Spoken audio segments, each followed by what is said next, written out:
we're going to review this. Well, it's almost an SG, isn't it? So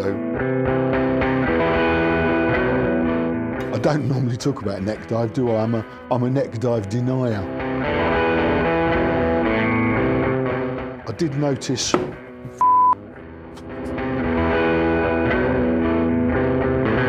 big old control cavity for nothing, isn't it?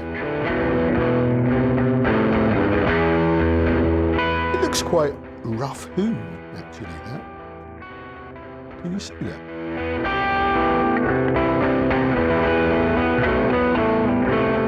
This is the voice of the... Oh, it's just a light.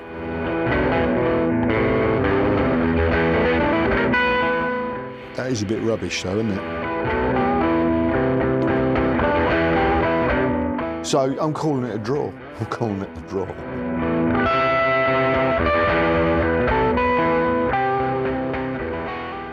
Hello, thanks for joining us. Welcome to the Guitaristas. So this week, we're finally going to do it. Yeah, what? What are we going to do, Cole? We're going to do this. We're going to review this. What I've had for ages now. It's a Guild Polara. Look at that. It's cool, isn't it? It's a Guild Polara. No, it's a Polara. Dear oh dear. I'll carry on. It's a Guild Polara night edition. Yeah. And the colour they call this tungsten. And as you can see, it's all black. Night edition. See what they've done? Yeah, really cool. But well, I was going to say for some reason, I haven't reviewed it yet. I've had it months, but I haven't reviewed it for some reason. I know exactly what the reason is, and I'll tell you. I haven't reviewed it yet because I was trying to come up with a catchy thumbnail, you know, to draw people in. Because sometimes if you just put if you put Guild Polara review, people go, oh, I don't really care about Guild Polaras, so I won't watch it. If I put a catchy thumbnail, they go, oh, what's that all about? You know, trick people, you see. As you can tell, I didn't manage to come up with anything anyway, so I thought, fuck it, I'll do it anyway. So here it is. Let's review it. Guild Polara Night Edition. That's what we're doing today. It'll go on a little bit. You know the score if you've been here before. That rhymes, doesn't it? You know the score if you've been here before. That could be my catchphrase, couldn't it? Timestamps. Fucking hell, this is going to be a long one. So, fortunately, timestamps are in the description box. You can skip forward. If you don't really, you know, like it much, skip forward and hear what it sounds like. Because I'm going to, yeah, I should have explained. I'm going to review it. I'm going to take it apart. We'll poke it around and then we'll play it and see what it sounds like. So if you don't want to see the poking, skip forward, see what it sounds like. If you've got a little bit of time on your hands, go and put the kettle on. Make yourself a nice beverage. Get some nibbles, some snacks. Come back and let's chill out. And put this thing under the microscope. Yeah, let's do it. Right, let's crack on. This range of guitars is part of Guild's Newark Street collection, made in Indonesia. This particular one is the cheapest of the Polaras, in fact. I guess because it's only got the one pickup and the one knob. These retail in the UK around about 479 English pounds. I see Sweetwater have got them for $550, I think it was. I actually paid a little bit less than that. I got a cheeky deal from my mate James at the Southend Music Exchange. Cheers, James. I said I'd give you a mention. I'm sorry it's taken so long. But yeah, we're doing it at last. And in fact, he's got, right, so talking about the range, they also do 2 pickup versions of this in Phantom Green, and he's got one in there. It's just been winking at me every time I drive past. Phantom Green, they do it in blue steel, and they do it in voltage yellow. Then they retail, they fucking, what's that? I think I'm possessed today.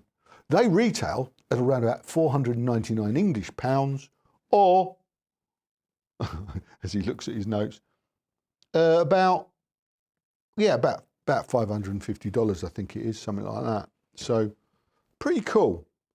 They also do a deluxe range, which has different pickups and their version of the stop tailpiece. These are string through. We'll get to that in a minute. But they also do a deluxe version, which has got a wonky tailpiece. Yeah, that's what I mean. And different pickups and different colours, which I'm not going to go through now. Maybe there's a reason to get one of those in due course. They're a little bit more expensive, about 100 quid, about 100 quid, $100-ish, a bit more pricey. And then there's the Kim Thale signature as well, which I did review last year or the year before it might be. I'll put a link to that in the description box. That's a little bit more expensive still. Fabulous guitar. But anyway, I saw this and I thought, yeah, I'll have that. I'll buy that. So one cheeky offer later, it was mine. And it has been sitting in the back there. I hadn't played. I had played it once. When I got it at first, I played it and I thought, oh, that's going to be tricky. It's got no dots.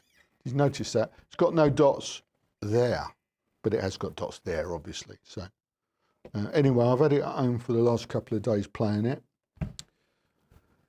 It feels good. I mean, I'll tell you that. I haven't adjusted it. I haven't done anything to it. I haven't touched the action or anything. All I've been doing is giving it a bit of a play, trying to find some inspiration for what's coming up in a little bit. So let's crack on and then we'll find out if I found any inspiration. First things first, of course, the basic specs. It's a mahogany body, the Polara shape, you know, but it's sort of SG shape, isn't it? Although it's got the comfort cutaway there. It's also got a mahogany set neck, as you can see. And the headstock angle, I don't know what the headstock angle is. I ought to get one of them fancy headstock angle measuring things that I think Trogley's got, hasn't he? Yeah, I should get one of them. Up my game. add another layer of technical specs to these reviews, shouldn't I? But anyway, it's got a headstock angle. It's very light. Let's weigh it. It's one of the lightest guitars we've had for a long time, I think. Let's see. Fuck me, yeah. £5 9 ounces. Crikey. That's just over 2.5 kilos. Blimey. Oh, I can't. It might be the lightest. I don't keep a record, unfortunately. Yeah, that's cool. The only thing I will say, though, being such a light body, obviously, it has got a bit of... I noticed it straight away. I don't normally talk about neck dive, do I? I'm a neck dive denier. But I did notice... Fuck. It's all right. I got away with it. Yeah, I did notice it's got a little bit of neck dive. Right, let's get strings off and have a closer look. So an interesting string through affair. It's got, you can see that. It's got little kind of ferrules on this side as well as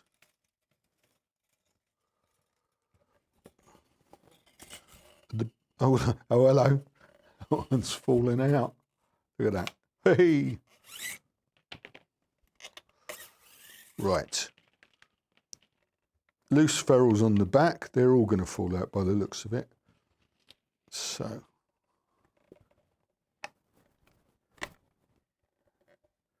Oh, not yet. They're hanging on in there, so I'm just going to not antagonise it any further. Let's get rid of these. Now, here's a conundrum for you. The board. What do you think? What do you think of the board? Look at it. Is it ebony? Loads and loads of dealers list it as being ebony.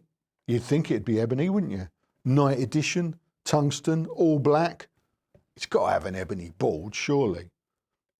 looks like ebony, but for some reason Guild's own website lists it as being rosewood. Look, not making it up. That's what it says on Guild's website. So I wonder, is it just a really dark rosewood? Maybe that's cheaper. I don't know. So what we'll say is the board is either ebony or rosewood. What do you think? Let me know in the comments. The frets are called narrow jumbo, I think it says. I don't know if I've ever heard that before. Narrow jumbo. As I mentioned, I think there's no dot markers on the ebony or rosewood board. Obviously, you got your markers along the side there, so you can see. I think it would be a nightmare on a dark stage, though, wouldn't it? When I did some gigs a few years ago. Before I started this, so I started a band and I did a few gigs. And you know, the first thing I learnt from gigging is you've got to have a little bit of light on the stage. You're fucked without it. You just suddenly go, I don't know where I am. There were flashing lights, so every now and then I could find where I was. I suppose that's one of the things you learn through experience, isn't it? But yeah, I wouldn't fancy playing this in a dark stage. Moving on. Thin U-shaped neck. Let's see what the profiler measurements are on the screen now. Okay, here's the neck profiler measurements at the 1st fret. And here's the neck profiler measurements at the 12th fret. So there you go. I found it very comfortable to play. That's all I can really say. I didn't have any issues with it at all. I think it's designed to be quite far. It's definitely designed to be a shredder's guitar, isn't it? Yeah, pretty cool. Tuners, they call, oh, hello. Let's do the bridge. It's a Tune-o-matic bridge. And now I'm going to have to try and work out which way it was fitted. It probably was fitted that way, that wasn't it? It's got a, yeah, it's proper ABR1 style, that. Look, it's got a spring in it. There you go. It's got the import posts, 6mm posts. There you go. Back to the tuners. Rotomatic style is what they call them. Oh, they're the mini ones.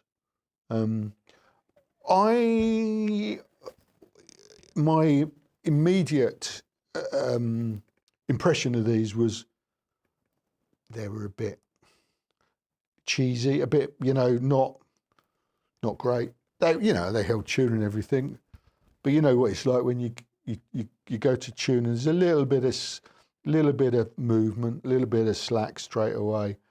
There's your impression, but they do work. So there you go. That's that. Let's take a pickup reading, and then what we'll do is we'll have a look underneath, and then we'll have a look and see what's in. Oh, that's a big old control cavity for nothing, isn't it? Yeah. Right, so I'm guessing this is going to be on the hot side, and we're not wrong. Hot side, high reading.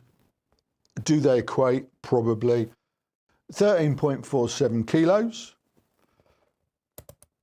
And the inductance of that is a 7.13 Henrys. There you go. That's that. Right, here we go. Let's have a look. Get that out. Oh, yeah, there's a bit of cable. There you go. You can see that all right. The pickup's just identified as B. And what I thought I'd do is get the Mistron's light out. Ooh, and show you. I thought I'd try this rather than my torch. There you go. So you can see in the, can you see, is it any better? Not really, is it? Can't see bugger all still. Can you? There you go. We'll work out something that works one day. There you go. It looks quite, it looks quite rough hewn, actually, that. Can you see that?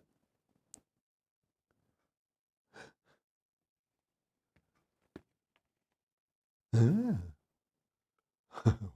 This is the voice of the... Oh, it's just a light. So that's what that looks like. Let's pop it back. And this is what it looks like in there. That's the control plate. It's got a lot of screening. It's got screening on the back. Screening paint inside, as you can see. One single pot. 4 conductor wire. So you could, you could add coil split, phase, stuff like that, I think, couldn't you, with that, quite easily? There's plenty of room, as you can see. So obviously they use the same body. Obviously, I say obviously, it looks like they use the same bodies for the other, for the rest of the range. I wonder if the rest of the range are as light as this. I suppose the pickup makes a difference, doesn't it? The bridge, yeah. Couple of pots. Korea ginseng pot, full-size pot. That's all there is to see there. There you go. Right, let's put some strings on it, plug it in and see what it sounds like. See you in a minute.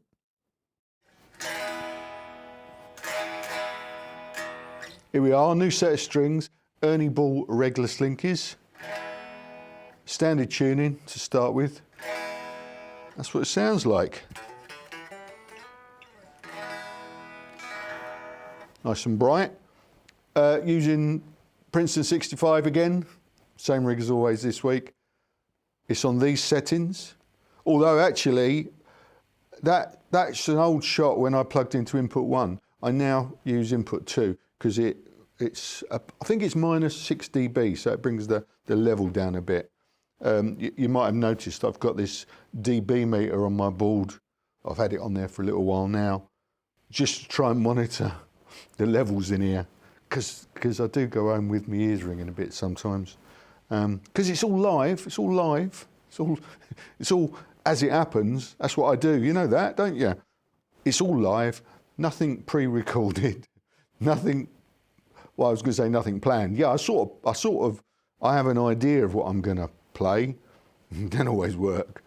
Anyway, yeah, Princeton 65. I've got the rat on. I put the rat on the board. Do you know what? I was just mucking around with the Boss IR2 that we reviewed last week. I thought, well, that'd be good. I'll get a rectifier sound out of it. Do some Soundgarden-y type stuff this week. It just didn't. You know what? It just didn't sound good. Maybe I just don't like that sound. So I've binned that idea. I put the rat on. I've also got the Warm Audio Centavo clone on there. So I'll show you if I'm using those via good old Crocs cam there. I haven't mentioned that for a few weeks, have we? Right, here we go. Let's see what it sounds like plugged in. Cranked first, fully cranked.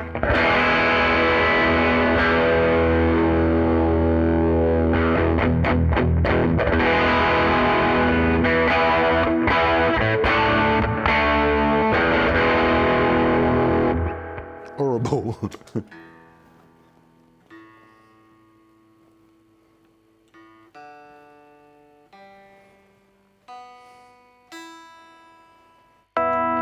It's just a bit floppy, I think, isn't it?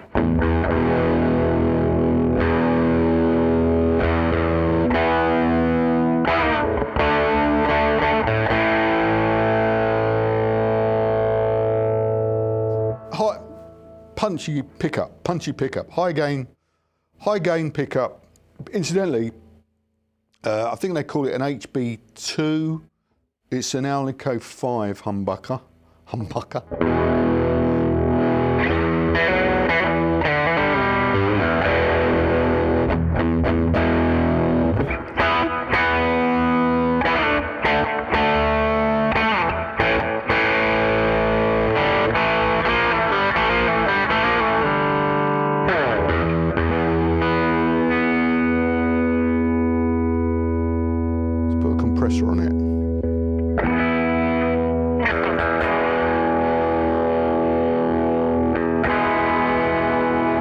strangles it a bit too much, that, doesn't it?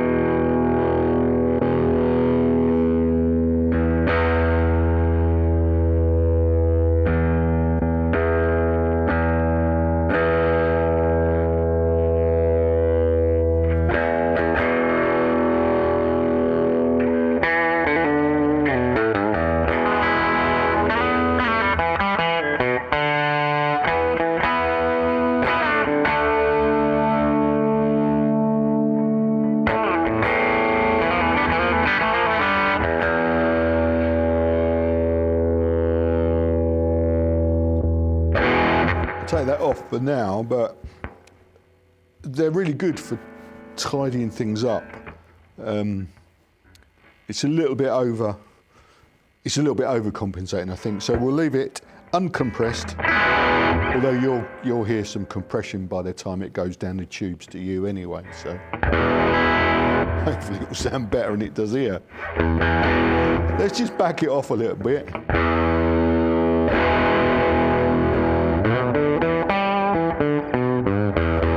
That adds darkness straight away. That's what that is, darkness.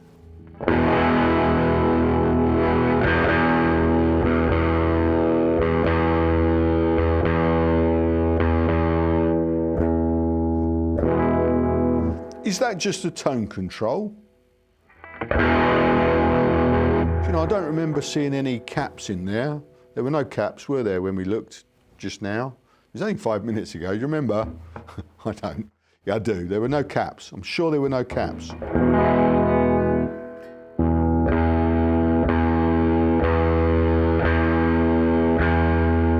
That's it.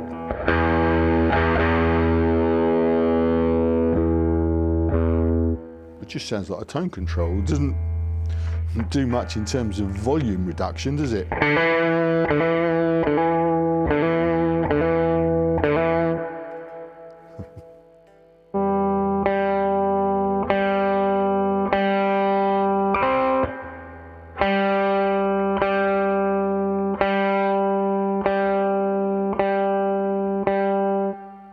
Well, there you go. That's what that does.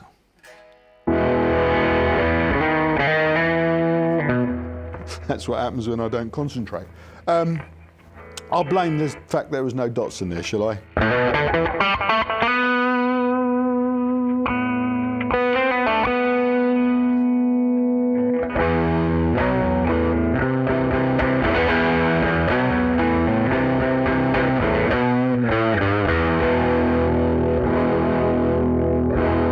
I can't get a clean sound out of it, which is a bit of a shame. Clean, bright sound out of it, should I say. Let's try.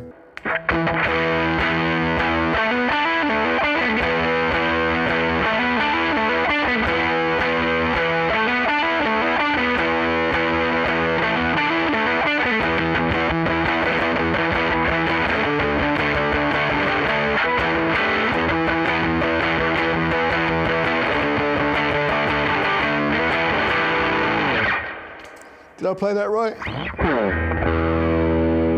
Oh, I haven't played that since I got thrown out of a guitar shop once when I was 19.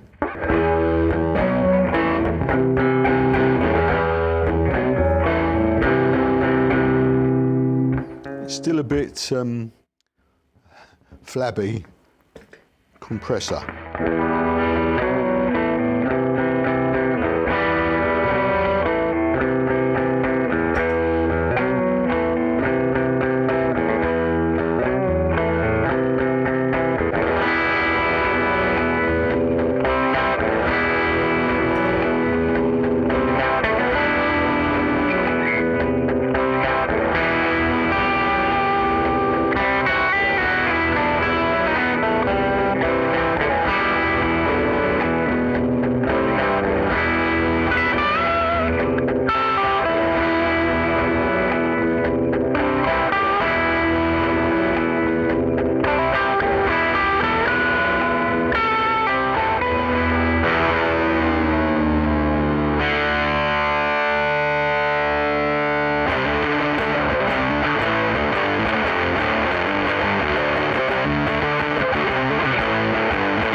I finally got something that sounded tight, and that was with the volume rolled right back, so it was quite dark, that.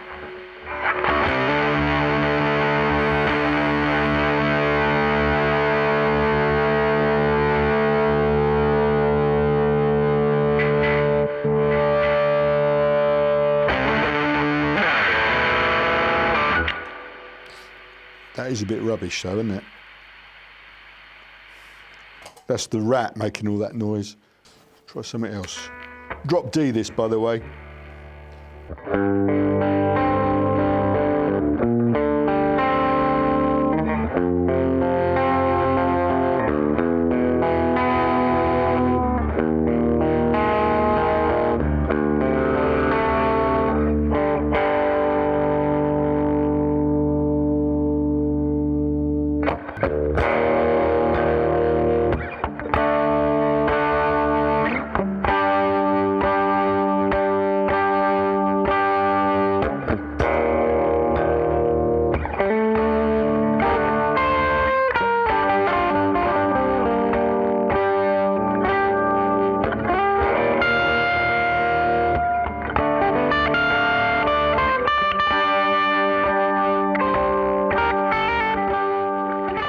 Yeah, bit of a game of two halves this week, I thought.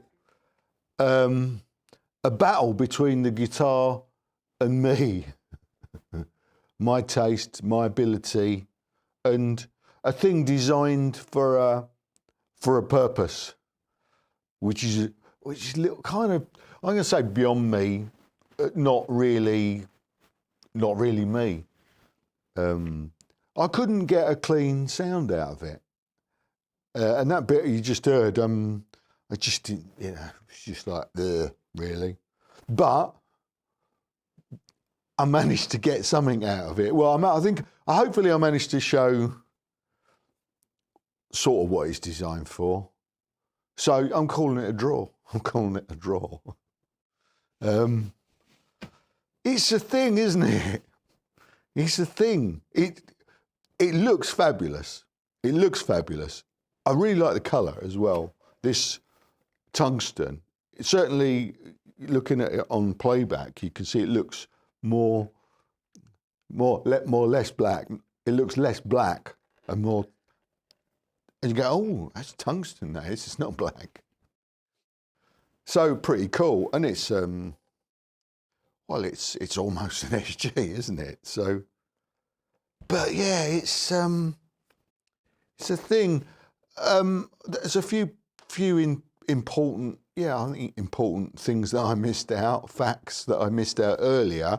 I'll be honest, I was just trying to fill in some gaps, and again, looking on Guild's website, it's hard to find info. Like I wanted to find what's the fretboard radius. I couldn't get it from Guild's website. I looked in two other dealers. One of them said it was nearly 16-inch radius, which I didn't believe. So I looked on a dealer, and it said 12-inch radius, which is, I think, what it is. This is a 12-inch radius, a flat fretboard radius designed for shredding, and it's a 24 3/4-inch scale length, which is the same as Gibson's. Couple of important facts that I missed. Oh yeah, and it's got a dual action truss rod. There's no doubt it's a really well made guitar. I didn't also mention the fret jobs. They're great. I did show you some pictures of those earlier, but again, no issues there at all. No issues with fit and finish at all. Functionality, as you saw. All right, you got a guitar with one pickup and one control. You're limited to that one control. I think you should probably try and make sure it worked properly. And I don't think it does. It doesn't work as a volume control, that's for sure. It works more as a tone control. Obviously, if you get a poor volume control, the first thing that happens when you roll it off is it rolls off the highs. That's what happens here. But it doesn't roll off the volume. it'll suddenly disappear, as you saw earlier.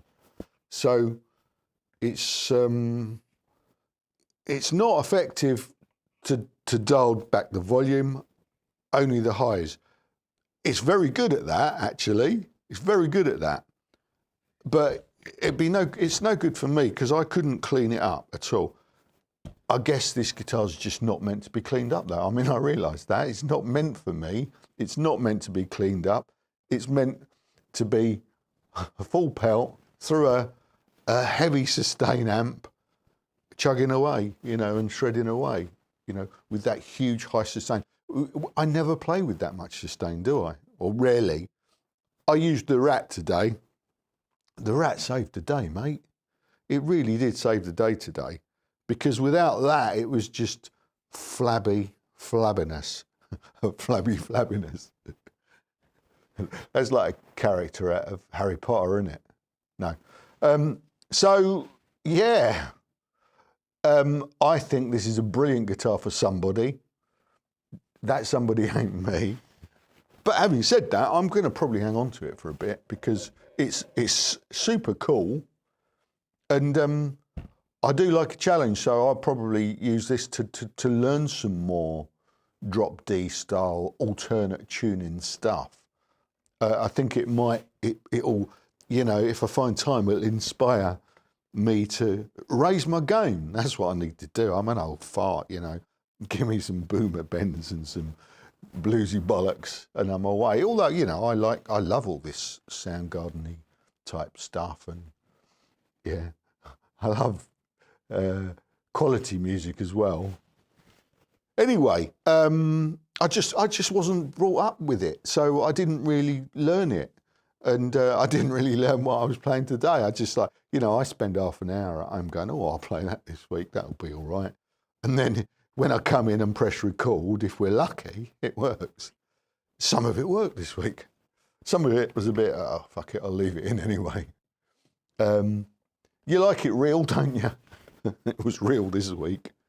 I think that's, the other thing I was going to say is that I think guilds, I've said before that they're a bit under the radar, and I think it's because they're too expensive. I mean, they're a famous brand, well-respected brand name. But if you look at the guitars, they're a little bit on the pricey. This is was a little bit on the pricey side. I didn't. I got it for the right money. The street price now is around about, it's dropped. I've noticed that. What I'm saying is this retails around about 500 quid, wasn't it? You know, $550, which is too much because there's so much cheaper competition. Cheaper, I'm not going to say better, I'm going to say there's so much competition and a lot of it's cheaper. So it's a tricky kind of price point now because for a few $100s less, you can get a fabulous guitar that'll do what this does. And I'm not sure the brand is strong enough in today's market to justify the price tag that's on it. And I think that's the same with all the Guild guitars. They did those quirky, surfy style guitars. I always fancied getting one to review it, but I always thought it was too expensive for what it was, and I don't think there'd be enough interest to justify me putting my money into it. So, yeah, I think they're a little bit overpriced.